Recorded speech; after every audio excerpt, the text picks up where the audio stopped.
tous d'être ici présents. C'est notre première réunion publique dans le cadre de ces élections législatives. On a fait le choix de commencer à Charmes.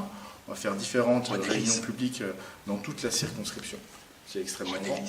Et nous sommes les porteurs d'un programme sous la nouvelle étiquette Nouvelle Union Populaire, Écologique et Sociale, qui est l'union, il faut le rappeler, autour de Jean-Luc Mélenchon, l'union de la France Insoumise, du Parti communiste français, d'Europe Écologie Les Verts et du Parti socialiste, et de divers collectifs politiques qui nous ont rejoints.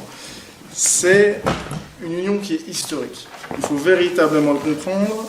On parle souvent d'alliance, d'union, ce qu'on veut. Cette union-là de l'ensemble des forces de gauche complète. Il n'y a aucun antécédent, même le Front Populaire n'avait pas fait aussi bien, ils ont fait des choses merveilleuses, mais au niveau de l'Union, on est encore au-delà, c'est véritablement historique. On va aujourd'hui vous présenter un programme. Bonjour à tous, merci d'être venus pour nous soutenir dans cette première réunion publique. Alors, on va vous présenter le programme et les points du programme, mais ce que je voulais vous expliquer avant tout, c'est comment a été fait ce programme. C'est que véritablement, on a une candidature qui est soutenue par quelque chose de très concret.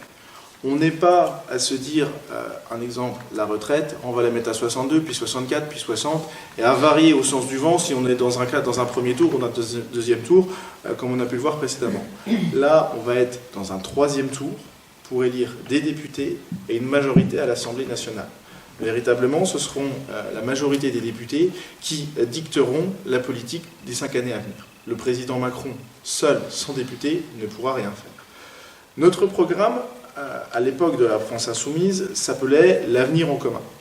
Avec l'Union, la nouvelle Union populaire, écologique et sociale, on a repris un socle commun, parce que nos idées étaient à 90-95% les mêmes, et chaque thématique a véritablement été travaillée depuis des années par des groupes de travail de la France Insoumise. On a réuni une vingtaine, trentaine de personnes sur chaque problématique pour que soient faits des livrets et des plans. Alors, je vous le montre, c'est téléchargeable sur Internet, mais c'est ces petits fascicules qui sont là. Et il y a eu des personnes qui ont travaillé uniquement sur la stratégie pour l'Europe, des personnes qui ont travaillé uniquement sur le livret handicap, qu'est-ce qu'on fait pour le handicap, des personnes qui ont travaillé sur le principe de la 6ème République, d'autres qui ont travaillé sur l'éradication de la pauvreté, d'autres sur les études et l'allocation d'autonomie jeunesse. Je pourrais continuer longtemps, mais chaque idée, chaque point du programme n'est pas une chose qui est inscrite pour recueillir le maximum de votes. Chaque ligne du programme, ça a été la réflexion de tout un groupe de travail, et ces réflexions-là ont été soumises à un sondage Harris Interactive sur un échantillon d'environ 2000 personnes pour voir si c'était une bonne ou une mauvaise idée. Et on a retenu que ceux qui dépassaient les 50% d'approbation par ce sondage Harris Interactive. Je veux un exemple tout bête par exemple, enfin qui n'est pas tout bête, qui est la base pourtant, c'est la gratuité des premiers mètres cubes d'eau. Ne pas faire payer le prix du mètre cube d'eau au même tarif pour le ménage qui fait sa vaisselle, sa douche, son hygiène, et celui qui remplit sa piscine. Alors que dans le système actuel, on serait plutôt sur l'inverse. Les petits consommateurs payent un tarif et les gros consommateurs demandent une réduction pour les mètres cubes d'eau supplémentaires. On est sur cette logique-là. J'anticipe un petit peu sur le programme qu'on va présenter, mais véritablement, ce n'est pas des choses qu'on sort du chapeau pour avoir le plus de chances d'être élu. C'est quelque chose qui a été réfléchi, qui a été construit, qui a été proposé, qui a été soumis et qui aujourd'hui est rassemblé dans le livre Avenir en commun et, je vous le redis, dans les livrets et les plans qui sont tous consultables sur Internet. Alors, le livre, le programme, il coûte 3 €, c'était vraiment le prix du papier. Les livrets coûtent 1 € pièce, le prix de l'impression, mais surtout, on y a un accès gratuitement. Et c'est véritablement important, et faites-le savoir, parce que quelquefois on entend beaucoup de choses en disant « Mélenchon, il dit ci ». J'ai encore eu l'exemple, pas plus tard que la semaine dernière, quand j'ai croisé un gendarme, il a dit « Oui, mais Mélenchon, il veut désarmer la police et la gendarmerie, comment est-ce qu'on va faire ?» C'est pas vrai. Je lui ai envoyé le programme. Et quand on lit bien, c'est « Pas d'armes létales en manifestation ». Il y a quand même un grand écart entre les deux. Donc il faut véritablement, et quand vous sortirez de cette réunion, les points qui vous intéressent, allez, vous tapez simplement dans n'importe quel moteur de recherche, France Insoumise ou Avenir en commun, puis la thématique sport, jeunesse, sécurité, vous verrez le livret qui en ressort, et communiquez-les autour de vous, qu'il n'y ait pas de la fausse information. Malheureusement, c'est ce dont on souffre énormément, cette fausse information. Et notre programme, il est clair. Ce qu'on veut, c'est contrer Macron. Stop, stop. On a découvert ça en 2017. C'était le banquier qu'on ne connaissait pas vraiment qui crée son nouveau parti, mais il était tellement plus mignon que François Hollande, ça pouvait être que mieux. On a vite compris. On a eu des députés qui ont été élus dans tout un tas de circonscriptions. Alors, dans les Vosges, il n'y en a aucun qui est passé, c'est une réalité, mais on n'a pas eu une droite d'opposition non plus pour autant, et on a vu des rapprochements qui ont pu se faire. 2022, on n'a plus le choix. Il faut le contrer maintenant. On ne peut pas reprendre pour 5 ans de ce qui vient de se passer. Parce que, on va se le rappeler, de toutes ces casses du service public, et c'est même allé au-delà. On a eu la vente d'Aéroports de Paris, c'était la vente de la Française des Jeux. On a failli avoir la vente d'Aéroports de Paris qui a pris fin, on va dire, grâce au Covid. C'est peut-être le seul effet bénéfique du Covid, c'est qu'Aéroports de Paris a survécu grâce à ça. Il y a eu le projet Hercule aussi qui a été suspendu. Le projet Hercule, c'était la division de EDF et d'Engie pour que le nucléaire reste public parce qu'on sait que ça va coûter de l'argent. Et les barrages qui ont été financés, j'anticipe un peu sur ta partie, excuse-moi René-Lise, mais les barrages qui ont été financés par nous concitoyens, reviennent à des entreprises privées, je ne sais pas si elle s'appellera Veolia ou AP, enfin toutes les mêmes, mais pour des intérêts privés, alors que ça a été financé par de l'argent public. Et cette casse-là, elle va continuer. Elle va continuer. Et René-Lise vous le détaillera bien plus au niveau de santé publique, surtout. Donc il faut qu'on contre Macron, qu'on fasse l'inverse de toute cette casse sociale. Pire, son inaction climatique, parce que l'inaction climatique, c'est un beau mot, mais ça a été écrit noir sur blanc par des juridictions françaises, qui a condamné l'État français pour son inaction climatique.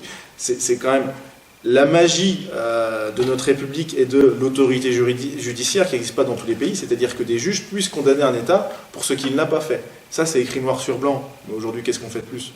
Rien. Le mandat sera écologique ou il ne sera pas. On en reparlera dans 5 ans, hein. On est bien d'accord. Donc on veut véritablement mettre fin à ce quinquennat autoritaire et destructeur. Le premier jour, on va bloquer les prix. C'est une mesure qui est possible. C'est vrai que ça peut paraître incroyable de dire on bloque les prix. Mais techniquement, c'est pas si compliqué que ça. On a eu un premier exemple un énième exemple qui était le gel hydroalcoolique. Et heureusement qu'il y a eu ça. Parce qu'il y avait des gens qui faisaient de la spéculation sur le gel hydroalcoolique, qui est une chose qui marche, qui a prouvé son efficacité. Et des gens ont fait de la spéculation dessus. On a dit stop, on bloque les prix, c'est tant d'euros au 100 millilitres, tant d'euros au litre, et ça a été appliqué immédiatement. On peut le faire. Ce programme-là, j'ai oublié une petite chose, mais tout a été chiffré. C'est-à-dire qu'on ne fait pas des promesses en l'air sans avoir le budget derrière. Chaque mesure a été chiffrée avec le coût, la recette fiscale en conséquence, et tout est à l'équilibre. Ça a été validé par 160 économistes, mais surtout, ça a été validé par Geoffroy Roux de Bézieux. Souvenez-vous, cette confrontation entre le patron des patrons, le patron du MEDEF, et Jean-Luc Mélenchon. Pour moi, ça a été le meilleur débat du second tour, parce qu'on avait deux personnalités qui savaient se respecter, et le discours a été très fort, où M. Mélenchon a dit « Moi, j'aime bien regarder dans les yeux celui à qui je vais faire les poches ». C'était très honnête, ce discours, et Geoffroy Roux de Bézieux a eu cette honnêteté de dire « Je ne suis pas d'accord avec votre programme, pour moi, c'est pas bon, ce programme-là, mais économiquement, il tient. Et si on a l'aval du patron des patrons, c'est mieux que tous les commissaires aux comptes et tous les experts comptables, véritablement. Donc, on a plusieurs blocs sur lesquels on va agir concomitamment et rapidement.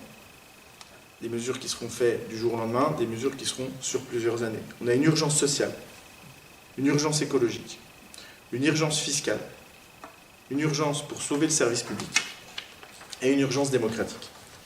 Le SMIC, l'augmentation du SMIC. Alors, on n'est plus trop à jour, hein, on va mettre les pieds dans le plat, parce que nos affiches étaient pour le SMIC à 1 400 €. Ce sont nos affiches de la présidentielle. À l'époque où le SMIC était à 10,25 et était remonté à 10,85, aujourd'hui il a refait un bond depuis le 1er mai, mais à l'époque de ces affiches, le SMIC net était à 1 215 €. Il est passé à 1 302 € du fait de cette inflation, mais on ne rattrape pas encore l'inflation. Donc c'est pour ça que nous, de notre côté, c'était de dire de rajouter au moins 15% au SMIC pour que ce soit un revenu décent pour les travailleurs. Donc le SMIC passera à 1 500 € net. L'autre point qui est emblématique au niveau social, c'est la retraite. Et Ça a déjà été annoncé par Bruno Le Maire il y a quelques semaines. La retraite, si vous n'êtes pas content et que vous allez dans la rue mais que vous n'avez pas de député pour vous soutenir, ce sera le 49.3. 49.3, c'est l'article miracle, c'est moi gouvernement j'ai décidé que, et vous députés, même si vous n'êtes pas trop d'accord, et surtout si vous êtes dans la rue, c'est comme ça. Souvenez-vous de Manuel Valls, 49.3, on n'oublie pas. Le vrai prochain débat sera la retraite à 60 ans. Il existait par le passé lorsqu'on a parlé de la retraite à points, que le Covid aussi a bloqué, parce que pendant le Covid on n'a rien fait. Je vous ai dit tout à l'heure, il a bloqué la vente d'aéroport de Paris, il a aussi bloqué la question de la retraite. Il faut se souvenir aussi que le candidat Macron de 2017, on ne touche pas à la retraite. Macron 2019, c'est la retraite à 62 ans, c'est bien, parce que ce serait hypocrite de prolonger, alors qu'une personne sur deux qui part à la retraite est déjà au chômage, et que si vous avez 58 ans et que vous êtes au chômage, on va dire bon courage monsieur ou madame pour trouver un travail. Donc ce serait hypocrite de prolonger la retraite à 65 ans. Ça, ces paroles-là, c'est Macron président en 2019 qui l'a tenu. Puis finalement, on est venu sur un système de retraite à points. La retraite à points, il ne faut pas l'oublier, c'était repousser l'âge légal. Alors on vacille entre 64 et 65 selon les meilleures promesses électorales, mais c'était surtout casser le mode de calcul du montant de la retraite. C'est-à-dire que votre retraite, si vous êtes dans le public, pour faire simple, c'est vos 6 derniers mois. Si vous êtes dans le privé, c'est vos 20 meilleures années. Ce qui veut dire, on en avait échangé hier soir, ce qui veut dire que si vous avez eu un parcours de vie, si on met une retraite à points, et puis que vous avez eu un parcours difficile dans vos premières années où vous avez fait des petits salaires, eh ben on s'en souviendra le jour où on comptera vos points pour votre retraite. Et ce débat-là, il a été mis de côté, interrompu en 2020, mais il est prêt à ressortir. Il est prêt à ressortir, ce sera le premier travail de l'Assemblée nationale, sitôt les députés élus. D'autres points, c'est que nous, notre programme, c'est d'éradiquer la pauvreté.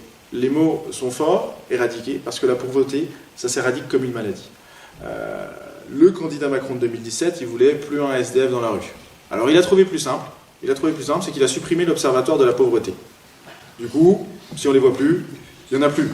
Il suffit de casser le thermomètre du malade, au moins, il n'y a plus de fièvre. C'est une réalité, ça fait sourire quand on le dit entre nous, mais c'est véritablement vrai. On a plusieurs axes contre la pauvreté. La première des choses, c'est la pauvreté étudiante. On l'a vu, lorsqu'on se renseigne au-delà de ce qu'on peut voir dans les médias nationaux, ces files d'étudiants qui allaient à l'aide alimentaire lorsqu'il y a eu le Covid. Ça faisait chaud au cœur. Je vois encore François Ruffin remonter des fils et des fils et des fils. Il fallait passer la vidéo en accéléré parce qu'il marchait pendant 5-10 minutes pour remonter ces fils-là. Ces vidéos, on les a vues, on s'en souvient. Il ne faut pas les oublier. Et notre programme est de créer une allocation d'autonomie jeunesse. Pas pour tout le monde, pour les lycéens qui seront sur une orientation professionnelle, pour éviter qu'ils ont les minima. Actuellement, c'est entre 55 et 65% du SMIC lorsqu'ils sont dans les premières années. Et pour les étudiants, pour véritablement qu'on ait ce plafond de verre, qui est le seuil de pauvreté, de se dire qu'un jeune qui fait des études, qui fait ses formations pour entrer dans la vie active, ne soit pas en plus dans une précarité pour donner un minimum de chances égalitaires à tout le monde. D'autres points qui me semblent très importants, c'est la casse du Code du travail. On a eu la loi El Khomri plus les lois Macron. Alors là, ça me parle beaucoup. Je vous ai dit tout à l'heure, je suis avocat, et on l'a vu très clairement. La loi El Khomri, ça a été de dire, on a le Code du travail, on avait les conventions collectives, et ça permettait de mettre ces mêmes plafonds de verre. La loi El Khomri, ça a été de dire, on refait des accords de branche ou accords d'entreprise, et on peut mettre des choses plus défavorables que ce que dit le Code du travail ou que ce que dit la convention collective.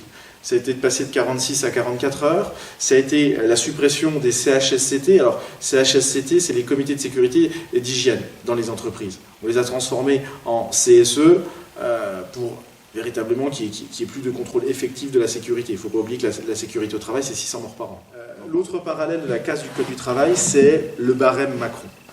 Et ça, c'est catastrophique. Alors peut-être que j'oriente trop du fait de ma formation professionnelle, mais on a passé une barrière, c'est-à-dire qu'avant, vous faisiez licencier comme un malpropre, vous aviez droit à une indemnité qui correspondait à votre préjudice avec un plafond de verre qui pouvait être que au-dessus selon la taille de l'entreprise. Je ne vais pas rentrer dans les détails. Avec le barème Macron, on nous a mis un plafond, pas un plancher, un plafond. Et ce qui veut dire qu'un employeur qui licencie comme un malpropre, il saura, dans le pire des cas, combien ça lui coûte. Et le calcul est tel qu'aujourd'hui, c'est plus rentable de prendre quelqu'un en CDI et de le virer comme un malpropre que de prendre quelqu'un en CDD et de lui payer ses 10% de précarité. Le calcul, il est fait. Donc aujourd'hui, moi je les ai vus. On a l'employeur, il licencie quelqu'un comme un malpropre qui a 2-3 ans d'ancienneté, il sait que ça va se négocier à 2-3 mois de salaire, un peu l'équivalent des 10%, et puis il s'en moque. Et puis nous, avocats, on saisit même plus le conseil des prud'hommes, parce qu'on a juste à écrire à l'employeur, vous savez que vous avez fait n'importe quoi, l'employeur il avait provisionné, et puis il paye, mais on se retrouve avec quelqu'un qui est sans emploi. Et on a des travailleurs qui doivent de plus en plus être flexibles et s'attendre à pouvoir être licenciés. Le sacro-saint CDI a pris un sacré coup avec cette loi-là.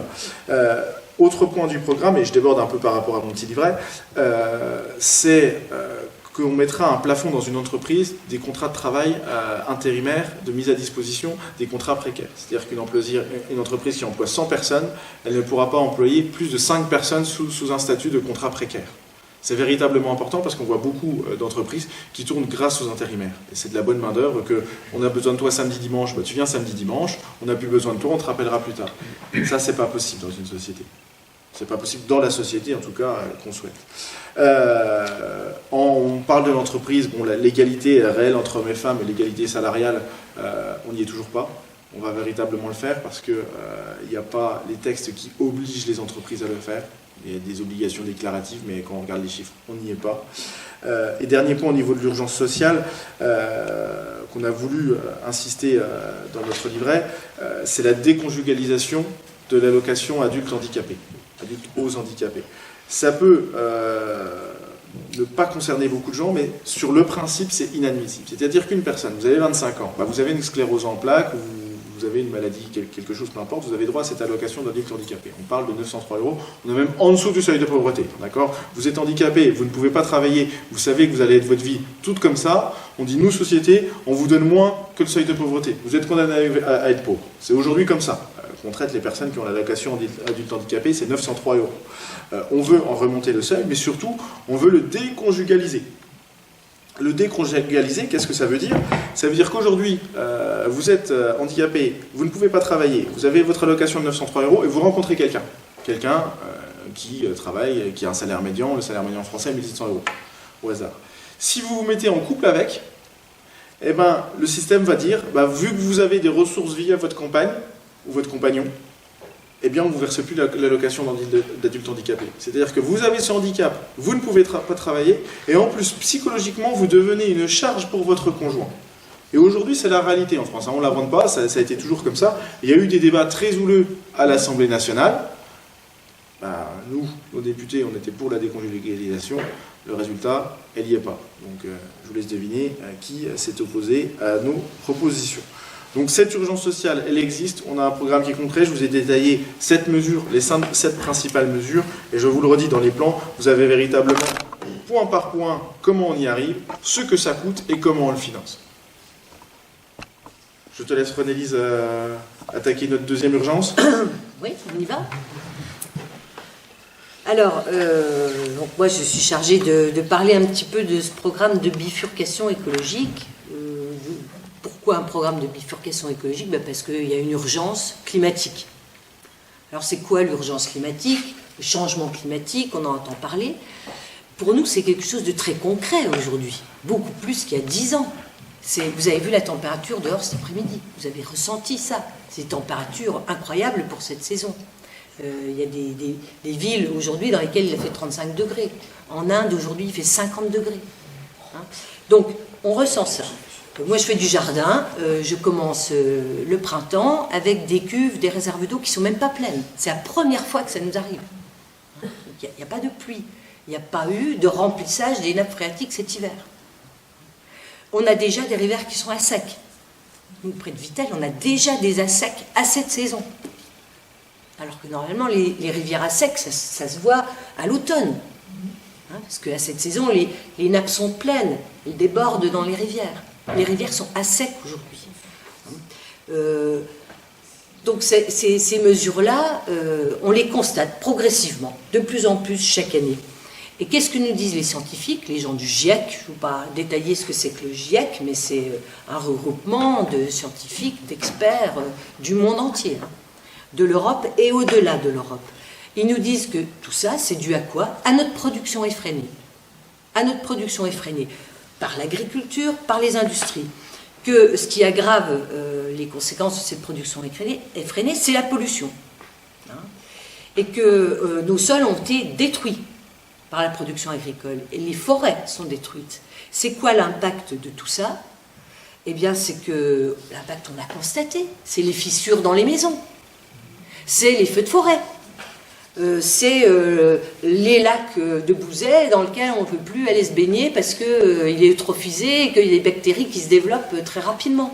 Hein, c'est nos rivières dans lesquelles il n'y a plus de poissons, les pêcheurs ils ne sont pas contents. Hein. Donc l'impact de ce changement climatique, on le vit maintenant, et de sorte que plus personne ne remet en cause qu'il y a un changement. Hein. Et plus personne ne remet en cause que les responsables, ce n'est pas l'homme, hein, ce n'est pas l'anthropocène, c'est le capitalocène. C'est le capitalisme qui est responsable de la catastrophe écologique qui est la nôtre actuellement. Voilà. Alors, l'eau, c'est un enjeu majeur là-dedans. C'est un enjeu pour l'humanité tout entière. Hein. Et ça impacte aussi sur tout le monde. Ça impacte le manque d'eau et la chaleur, ça impacte sur nos cultures. Vous avez vu, il paraît que là, les cultures de blé, c'est une catastrophe de céréales. Ça impacte sur l'élevage. Les mecs, ils n'ont plus de foin, il n'y a plus d'herbe. Il faut que déjà au printemps, ils consomment leurs réserves de foin qu'ils gardent normalement pour la fin de la saison. Hein. Donc, le manque d'eau, ça retentit sur tout le monde. Ce qui est assez courant d'entendre dans la radio, c'est la baisse de la biodiversité. On sait tous qu'il n'y a plus d'insectes. Quand on était gosse, les hannetons, il y en avait partout, on les jetait dans la classe. Hein, quand on partait en vacances, il fallait s'arrêter tous les 100 km pour nettoyer le pare-brise parce qu'il était maculé de moustiques. C'est fini tout ça. C'est fini tout ça. Les abeilles, moi j'ai plein d'abeilles sauvages dans mon jardin, ça fait 3 ans, je vois la population diminuer. Donc pas d'abeilles, pas de miel, d'accord, les consommateurs, mais pas de pollinisation surtout. Hein, voilà. Donc c'est une catastrophe. Avec cette chaleur, c'est la fonte des glaciers. Le niveau des mers augmente à une vitesse catastrophique. Il y a des villes qui sont menacées, des îles qui sont menacées. Et on nous dit que c'est à peu près 3 fois l'équivalent de la population française qui, demain, va être obligée de migrer. Alors, vous avez des gens du Front National qui disent « Ah, pas de migrants !» Mais attends, ils vont venir les migrants, par millions. Et qu'est-ce qu'on va faire ces gens-là? Il va bien falloir les accueillir. Je fais un aparté. Sur le sujet de l'immigration. Il faut bien les accueillir, ces gens-là, les migrants climatiques. Ça va être un problème à l'échelle de l'humanité tout entière. Ces gens-là, on ne va pas les laisser se noyer. On ne va pas les laisser crever de chaleur. Il va bien falloir les accueillir. Il va bien falloir partager ce qui nous reste de richesse. Voilà. Et puis, la conséquence de tout ça, c'est que, puisqu'il n'y a plus de blé, c'est dur de le cultiver, puisque les vaches, elles ont plus de mal à donner de lait, puisque nos nappes phréatiques, elles se vident, ben, tout augmente. Tout augmente, c'est la flambée des prix, et la misère va s'installer, quoi. Et va toucher, bien sûr, pas les ultra-riches, mais les pauvres, et qui seront encore plus pauvres, les précaires qui vont devenir pauvres, nous, les classes moyennes qui avons à peu près un certain confort de vie, on va commencer à en baver, etc., quoi. Donc, il y a un recoupement avec toute la partie de l'urgence sociale que tu viens d'exposer. Hein. Alors, tout ça, ça se fait comment? Sans notre avis, évidemment. Sans notre avis. On a beau, tous, au sein de collectifs, protester, dire le GIEC alerte, il ne se passe rien, ils ne nous entendent pas. Ils nous méprisent et ils s'en foutent, quoi. Ils s'en foutent complètement. Il faut qu'ils fassent du profit immédiat. Alors, nous, on suit les lanceurs d'alerte et on dit oui, il y a urgence à changer ça, quoi. Donc, nous, on propose des solutions. Comme tu le soulignais tout à l'heure, les solutions qui sont dans les livrets, dans le programme, c'est des solutions qui ont été pensées, réfléchies, hein, par des groupes de parole ou d'écriture de loi insoumis, mais qui ont passé des heures et des centaines et des milliers d'heures d'audition de gens qui sont compétents, qui vivent ça. Hein. Donc sur l'écologie, ils ont entendu tous les syndicats agricoles, les confédérations paysannes et compagnie, ils ont entendu tous les gens de Négawatt sur l'énergie, par exemple, ils ont entendu les cheminots sur les transports, ils ont entendu des consommateurs. Donc il y a eu une consultation énorme là-dessus. Et donc, la conclusion qui est sortie de ça, c'est qu'il y a 2 principes pour s'en sortir. Premièrement, la sobriété. C'est-à-dire qu'il va falloir qu'on économise l'eau, qu'on économise l'énergie, hein, qu'on économise à tous les niveaux. Cette économie, on nous la demande à nous. Enfin, c'est pas qu'à nous, hein, c'est aux industriels, aux productivistes qu'il faut demander une sobriété. Comment on peut arriver à la sobriété? C'est en se disant, on ne va produire que ce qui répond à nos besoins. On sait tous que les magasins sont remplis de produits inutiles. Donc, limitons-nous à produire que ce qui est nécessaire, est essentiel, et puis un peu aussi pour le confort, un certain confort. On ne va pas vivre comme des Spartiates, quoi. Mais sobriété, et puis efficacité, réfléchir à la meilleure moyenne, à la meilleure façon, de produire ce dont on a besoin, de produire avec le moins d'eau possible, avec le moins d'électricité possible, avec les plus grandes conditions, les meilleures conditions de travail possibles aussi pour que les gens soient fiers de produire ce dont la population a besoin. Voilà. Alors notre première règle, c'est notre première solution, c'est d'instaurer la règle verte. On en a déjà parlé en 2017 de la règle verte, c'était déjà dans le programme. Dire on ne doit pas consommer plus que ce que la nature peut reconstituer. Exemple, Vittel. À Vittel, il y a un embouteillage et il y a une autre industrie aussi, la fromagerie, qui est très importante. Ces 2 plus grands employeurs, ils pompent dans la même nappe et la somme qui est pompée, mais Nestlé tout seul, le volume d'eau qui pompe, il est supérieur, chaque année, il est supérieur à ce que la nappe peut reconstituer. Nestlé tout seul. Vous ajoutez à Nestlé la fromagerie, puis vous ajoutez la population, vous ajoutez les collectivités. Donc on prend plus que ce que la nature peut reconstituer. Et ça dure depuis des décennies. Donc ça ne peut plus aller. Le niveau des nappes, il baisse, les nappes sont en danger. C'est ça la règle verte. Dire c'est fini, on arrête de pomper plus. Bon, application, ça c'est la règle verte que j'aurais dû appeler règle bleue, parce que je vous ai cité l'exemple de l'eau. Hein. C'est vrai pour l'eau, c'est vrai pour le charbon, c'est vrai pour n'importe quelle source, quel minerai, c'est vrai aussi pour ce qu'on tire du sol dans l'agriculture, quoi. Quand on veut faire des rendements faramineux de céréales, on épuise les sols, surtout quand on met des engrais là-dedans. Voilà. Donc ça, c'est instaurer la règle verte et la décliner en règle bleue. Ensuite, il faut qu'on arrête en termes d'agriculture, de faire de l'agriculture intensive avec des pesticides et des engrais qui épuisent le sol. Donc ça, c'est stop. Et on revient sur une agriculture écologique, paysanne, respectueuse de la nature, de l'équilibre des sols, respectueuse des vivants. Je passe sur le sujet de la maltraitance animale, parce qu'on n'a pas le temps, hein, mais qui respecte aussi les animaux, et qui produisent au bout du compte une bouffe, une alimentation de bonne qualité, quoi. Parce qu'aujourd'hui, ce système productiviste, il produit de la malbouffe, qui rend malade les gosses, qui rend malade les adultes, les maladies chroniques, etc., qui expose les gens à des facteurs, des formes de risque, hein, par exemple, quand il y a des zoonoses et tout ça.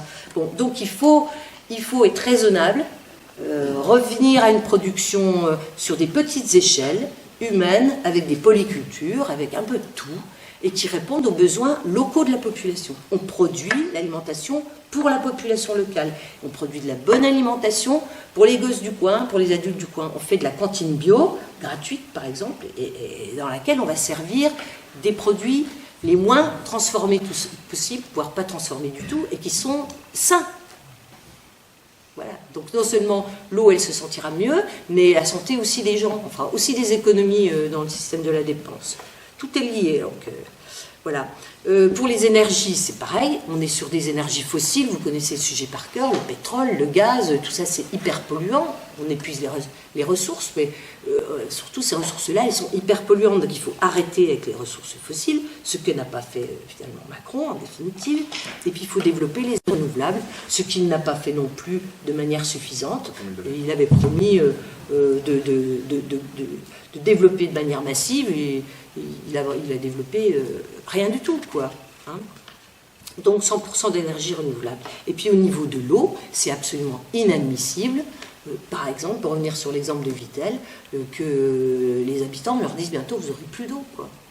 Vous n'aurez plus d'eau, donc allez en chercher ailleurs, débrouillez-vous, ou achetez de l'eau en bouteille.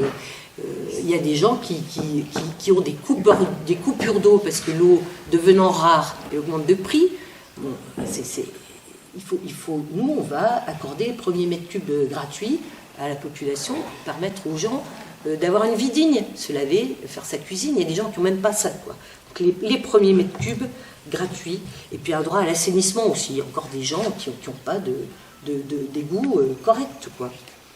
Je pense toujours à l'exemple de la Guadeloupe, vous l'avez tous entendu, l'exemple de la Guadeloupe, où les gens, il y a des fuites d'eau dans tout le réseau, et ils ont un assainissement qui fuite partout aussi, donc les matières fécales se mélangent à l'eau, mais c'est absolument infâme, quoi. Ce qui se passe en Guadeloupe, c'est ce qui nous attend.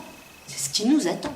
Il y a un élément extrêmement important, c'est que, encore une fois, la population n'est pas concertée, ni sur ses besoins, ni sur ses manques. Il faut remettre de la démocratie là-dedans. Donc pour nous, toutes les décisions de bifurcation écologique qui sont prises sur le plan de l'eau, de l'énergie, du mode de culture, ça doit se faire de manière démocratique. Ça veut dire qu'il faut qu'il y ait de l'information qui soit donnée, de l'information contradictoire, des débats.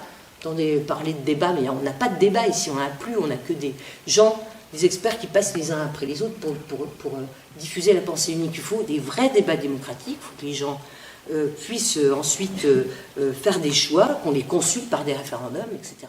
Vous l'aurez compris, on a un programme qui est ambitieux, parce qu'on veut tout revoir.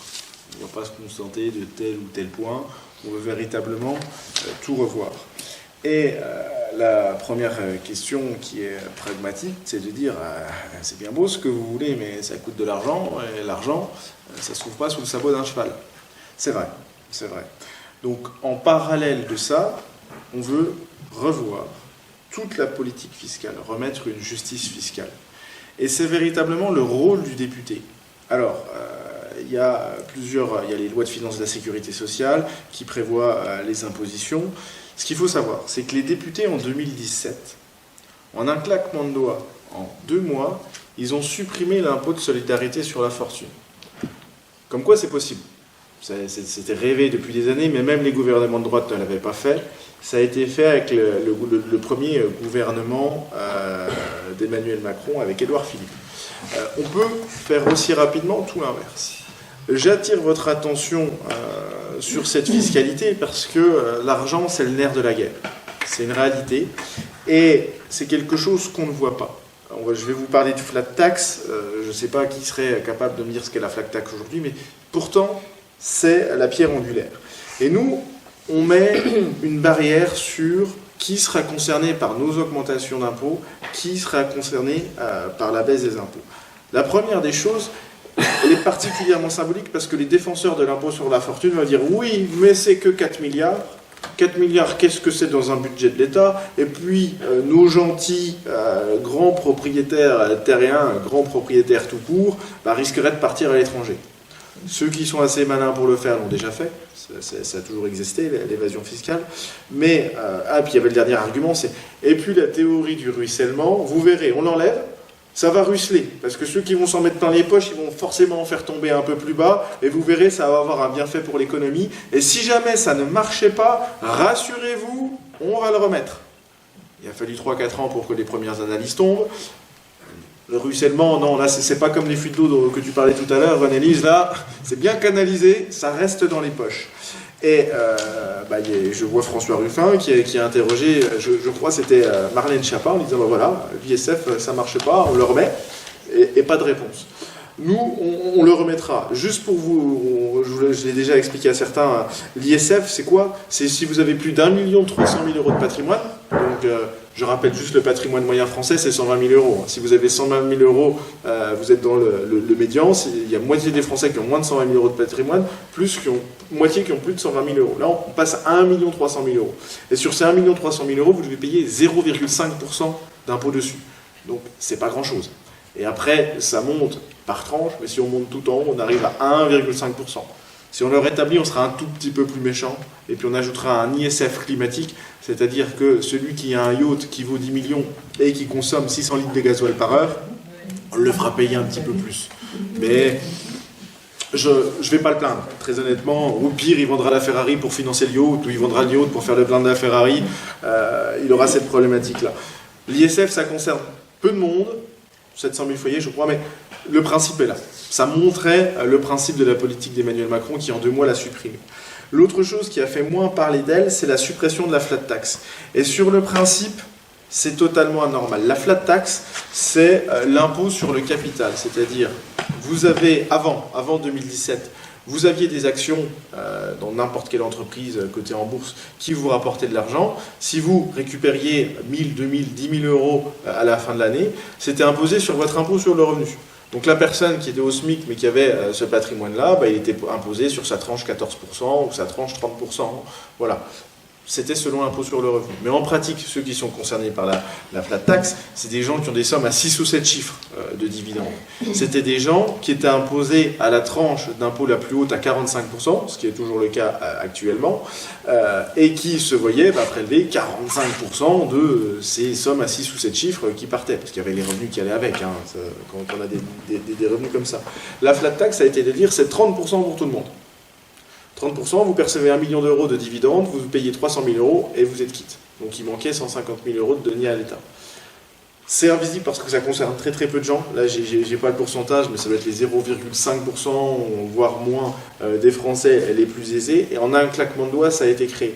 Le reversement, la théorie du ruissellement, on l'a pas vu. On l'a pas vu non plus. Donc on remettra un impôt sur le capital autant que le travail, parce que là où ça devient incompréhensible, c'est que vous avez une entreprise, vous êtes un salarié, vous faites beaucoup d'heures, vous travaillez plus pour gagner plus, comme disait notre ancien président. Et une fois que vous passez la tranche des 30%, vous serez plus imposé sur votre travail à aller travailler, à faire des heures supplémentaires, que vous soyez libéral ou salarié, que si vous restez sur votre fauteuil à faire travailler vos actions. Et là, il y a une logique qui n'est pas possible. On ne peut pas taxer le capital moins que le travail. Parce que la valeur travail, c'est quand même une valeur importante qui a pu être détournée avec des slogans « travailler plus pour gagner plus ». Mais en tout cas, le capital ne doit pas être moins taxé. L'imposition sur le revenu, elle est de 2 ordres. Il y a l'impôt sur le revenu qu'on connaît, plus la CSG qu'on voit moins, parce que c'est les petites lignes d'une fiche de paie, c'est les petites lignes qu'on ne voit pas sur un bulletin de retraite. Notre concept, il est extrêmement simple. La CSG, elle va être linéaire en fonction des revenus. Celui qui a des petits revenus, il paiera un petit peu de CSG. Celui qui a des gros revenus, il paiera de la CSG plus importante. Aujourd'hui, tout le monde est à 9,7%. C'est un peu technique, mais c'est pour vous donner la ligne. Et l'impôt sur le revenu, c'est une question de tranche. On va augmenter les tranches. Il n'y aura pas 5 tranches, il y aura 14 tranches. Parce qu'aujourd'hui, quelqu'un qui gagne un peu 2200 euros ou qui gagne 6000 euros, sur cet écart-là, on est sur la même tranche de 30%. Or, on n'a pas le même confort de vie quand on gagne 2200 euros, quand on gagne 6000. Donc on peut mettre des tranches intermédiaires pour passer entre les 30 et les 41%. Nos mesures vont être bénéficiaires pour 92% de la population et vont être défavorables pour 8% de la population. C'est les 8% qui vont vous convaincre qu'on dit n'importe quoi, parce que c'est les 8%, enfin, ce sera ceux derrière ceux qui sont propriétaires des médias. Donc forcément, notre barre à 4 000 euros, elle déplaît. Et encore, les couples qui gagneront 5-6 000, enfin les personnes qui gagneront 5-6 000 ou les couples qui seront à 10 000, ce ne sera pas une grosse augmentation. Mais ceux qui auront des salaires mensuels à 5-6 chiffres, là, ils verront un petit peu la différence. Mais il faut qu'ils se rassurent, ce seront encore les plus riches de France. Donc véritablement, on ne va pas saisir des biens, rien du tout. C'est remettre une justice fiscale avec ce pivot-là qui est de 4 000 euros par personne, 8 000 euros par couple. Donc on n'est pas rouge communiste comme trop souvent, on voudrait nous le faire croire. Et avec cette mesure-là, eh bien on finance tout. Ça paraît magique ce que je vous dis là, mais on finance tout, et surtout on finance la reconstruction du service public, parce que cette logique destructrice depuis ces 5 dernières années, on le voit grandir. Je vais laisser René-Lise vous donner tous les exemples que l'on voit au quotidien, mais tout va mal au niveau des services publics. Bon, la casse du service public, elle a commencé il y a longtemps. La casse des écoles normales, ça a commencé en 1970. La casse du fret, du train aussi. 1970, les premiers packs ferroviaires, les services publics dans l'ordre des transports, de l'énergie, c'est presque terminé. Là maintenant, il s'attaque au service de la santé, il s'attaque à l'éducation. Donc la CAS, elle est en évolution régulière, systématique, depuis 30 ans, 40 ans. Et Macron a donné un coup d'accélérateur phénoménal quand même pendant son quinquennat. Cette CAS-là, elle va s'achever. C'est-à-dire qu'ils vont terminer la destruction du système des services publics, la vente à la découpe de tout ce qu'ils pourront, et tout sera dans les mains des entreprises privées. Alors, dans l'ordre des services publics, ces dernières années, pendant le quinquennat Macron, il y a eu un focus sur l'éducation, puisqu'on a vu les classes se fermer, on a vu les profs être maltraités avec des recrutements à peu près bidons. Il y a un copain qui me disait un jour, copain d'Épinal, hein, qui me disait, dis donc, il enseigne en collège, j'ai vu dans le Bon Coin des appels à recrutement d'instituteurs. Mais vous vous rendez compte?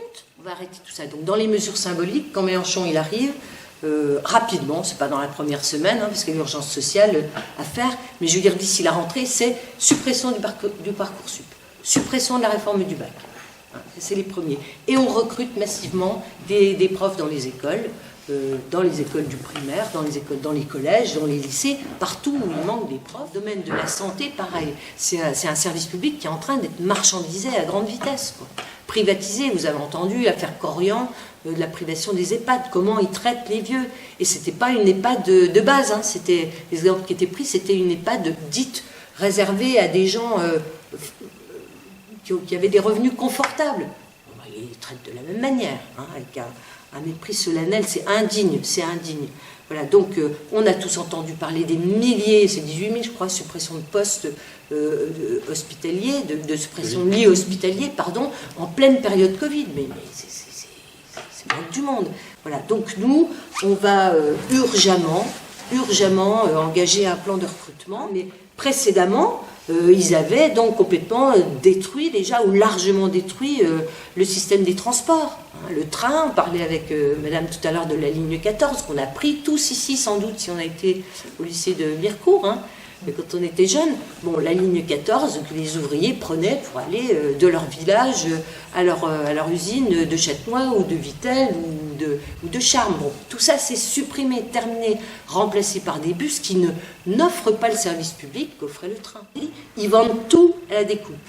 Et puis l'eau, bien sûr, qui a été donnée à Veolia, Suez et Açor. On est dans une circonscription, chez nous on a les trois.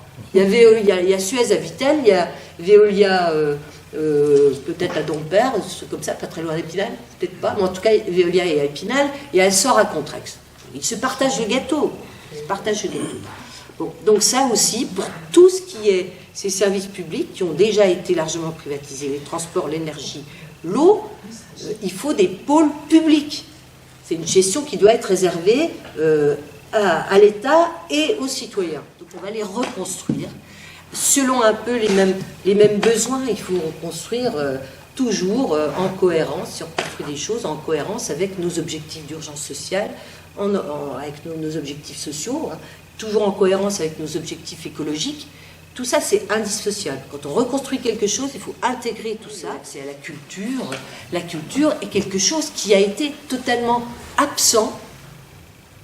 Personne n'a prononcé le mot culture pendant ces élections.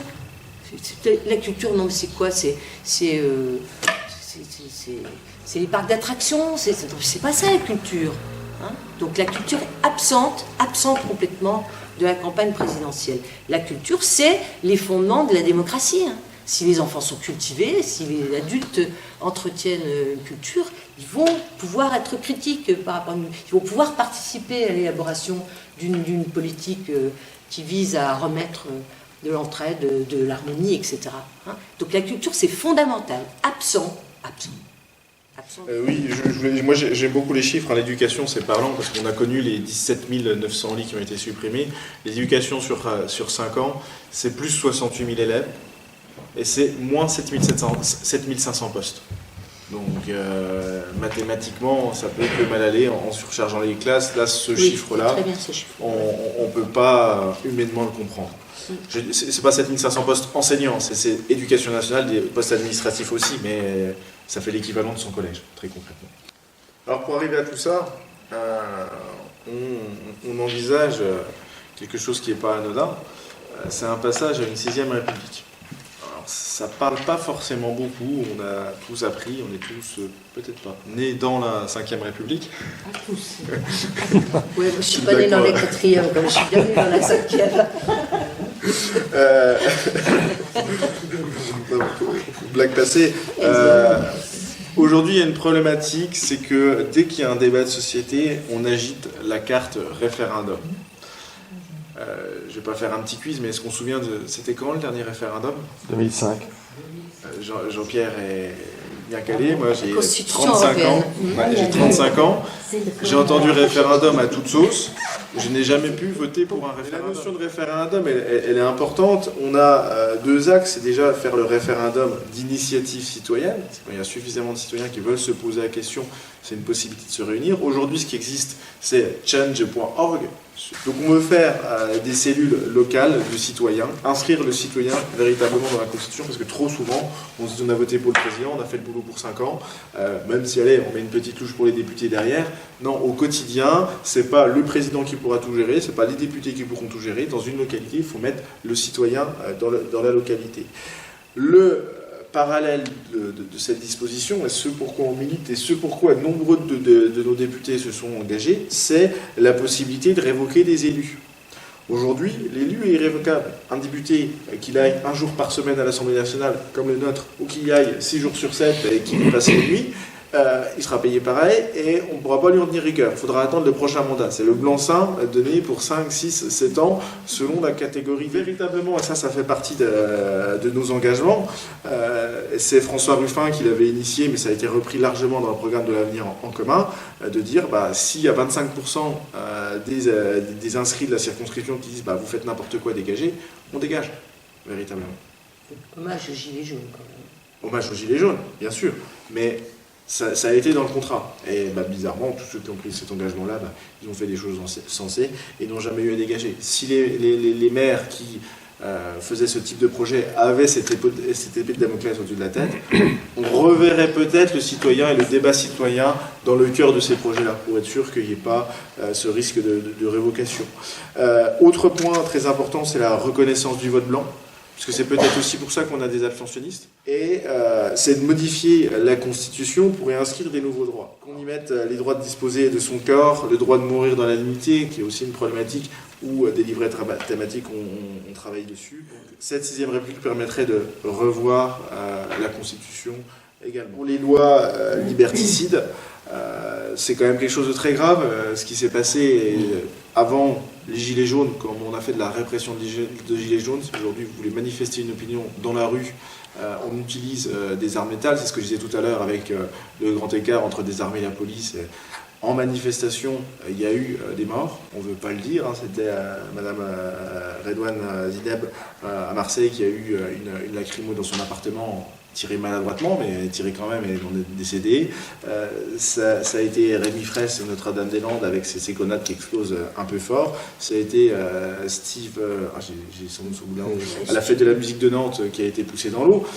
C'est de la répression qui va au-delà. Alors, vous allez me dire, dans d'autres pays, on tire dans le tas, peut-être, mais en France, on ne peut pas se faire ça. Et on en vient au LBD et à ces armes qui peuvent mutiler. Et c'est pas parce qu'on défend une idée qu'on puisse risquer d'être mutilé. Mais il faut reconnaître à M. Lallemand que ça marche très bien. Ça fait diminuer le nombre de manifestants d'un samedi sur l'autre. Ça a le mérite d'être efficace. Mais dans notre société, c'est pas possible. Et les lois liberticides qui en découlent, il faut se souvenir, parce qu'on a tendance vite à oublier, on voulait mettre en place l'interdiction de filmer un policier ou un gendarme en manifestation. Combien de vidéos ont permis de retrouver des policiers qui sont allés au-delà? Alors, autre point sur la démocratie, on a une problématique et il y a une commission du Sénat là-dessus, c'est la concentration des médias.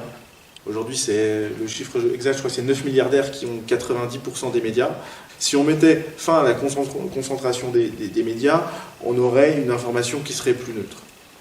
La neutralité de l'information, c'est un débat à une époque d'Internet. On ne va pas alourdir le débat. Au niveau des engagements, alors oui, j'ai oublié de vous le préciser tout à l'heure, moi j'exerce aucun mandat.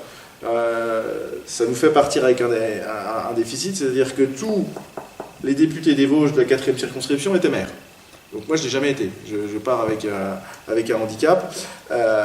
J'exerce aucun mandat et notre principe, c'est le non-cumul des mandats. Inscrire les biens communs dans la Constitution et les protéger parce qu'on en revient sur cette urgence climatique, c'est qu'on a besoin de l'eau, on a besoin des forêts, on a besoin de l'air, on a besoin du vivant et on s'inscrit dans ce vivant. On n'est pas, nous les êtres humains, sur une planète, on est une partie de cette planète. C'est très beau ce que je vous dis là, mais c'est particulièrement vrai. Donc je vous remercie de votre attention, on va faire un temps d'échange avec les questions, mais pour véritablement conclure, c'est simple ce qu'on veut. C'est qu'une personne qui travaille, elle puisse vivre de son travail. Qu'on ne soit pas dire, tiens, t'as moins de 2000 euros, tiens, un petit cadeau de 100 euros, t'auras la prime inflation. Ah, toi, t'as moins de 1500 euros, allez, je te donne un petit chèque énergie, là, ton petit chèque de 250 euros. J'arrondis un peu les montants, mais on est sur cet ordre-là. Tu as ton travail, tu dois pouvoir vivre dignement de ce travail. Donc avec un plancher rehaussé, avec une CSG diminuée pour une augmentation de tous les salaires. Toute personne qui aurait un parcours de vie qui aurait pu être entaché du X ou de raison, je pense aux mères célibataires avec des enfants, je pense à la personne qui a été en arrêt de travail un peu trop longtemps, ou à la personne handicapée, qu'on ait ce plancher du seuil de pauvreté. Qu'on ne soit pas condamné à dire parce que tu as eu ce parcours de vous, tu es condamné à être pauvre. Qu'on a vraiment ce seuil de pauvreté comme minima social. Tout cela en respectant la planète avec un principe très simple, c'est qu'une fois qu'on a mis en place la règle verte, on ne nous dira pas, tiens, début mai, c'est le jour du déplacement, on a déjà consommé notre planète, on commence sur celle de l'année d'après. C'est un peu la même système, enfin, c'est notre slogan, fin du monde, fin du mois, même combat. Il faut avoir cette même logique. En rétablissant la qualité des services publics. Je n'ai pas trop voulu m'allonger là-dessus, quand René les a dit tout à l'heure, mais le service public, on en met ce qu'on en veut. C'est une notion de base, c'est de dire c'est l'État régalien. Et le tout en redonnant sa place aux citoyens. Tout ça, on n'y arrivera que d'une seule façon, en ayant une majorité à l'Assemblée nationale. Il nous faut 289 députés. Il faut le faire savoir autour de vous, il faut faire passer le message. Aujourd'hui, on est dans une guerre de communication. On a des adversaires qui sont très pointus là-dessus, à faire les belles photos Facebook, à faire les belles vidéos ci ou ça. Nous, on a les gens, donc il faut le faire savoir autour de vous pour qu'on ait cette majorité NUP. Et avec tout ça, j'en suis convaincu, avec Jean-Luc Mélenchon, Premier ministre, un autre monde sera possible, véritablement.